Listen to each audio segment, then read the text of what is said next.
So mga tol, malungkot na balita na naman po para sa mga fans ni former 3 Division World Champion Janrel Casimero sapagkat naglabas na po ng latest ranking ang IBF at bumagsak na naman po sa ranking si Casimero mula po kasi sa pang number 11 spot. Ngayon, nasa pang number 12 spot na po siya. Kung matatandaan mga tol, bumagsak din po sa ranking si Casimero sa WBO at WBC at ngayon, pati IBF, ibinagsak din si Casimero. Marami nga po ang nagtatakang mga Pinoy fans, lalong-lalo na ang mga fans ni Cuadro Alas sa patuloy na pagbagsak sa ranking ng former world champion. Maganda naman daw ang naging panalo ni Casimero sa huling laban niya sa Japan, kung saan isang round lang ang tinagal sa kanya ng Mexican boxer na si Saul Sanchez. Pero bakit bumagsak daw ito sa ranking? Suspecha naman po ng ibang fans mga tol, dahil daw siguro yan sa pagkakasuspindi ni Casimero ng 1 taon sa Japan matapos mag-overweight ni Casimero, kaya daw siguro ito bumagsak sa ranking. Samantala,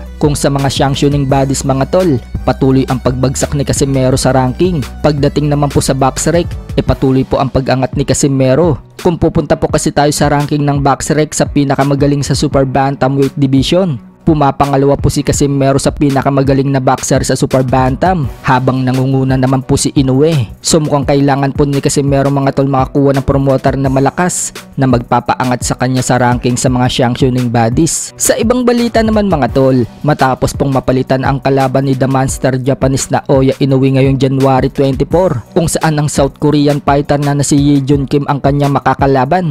Matapos mag-withdraw na naman sa pangalawang pagkakataon si Sam Goodman sa laban dahil sa bumukas ulit ang cut nito sa ilalim ng kilay na nakuha na naman niya sa training. Dismayado nga po mga tol ang top 1 contender sa WBC na si Mexican Ray David Picasso. Kung matatandaan kasi mga tol, sinabi ni Picasso na kapag umatras daw si Sam Goodman kay Inoue, handa daw siyang pumalit kay Sam Goodman, pero iba ang kinuwang kapalit ng Team Inoue. At dahil dyan, nag-react po si Picasso. Sa post po niya sa kanyang FB, sinabi ni Picasso mga tol, bakit daw takot sa kanya ang The Monster?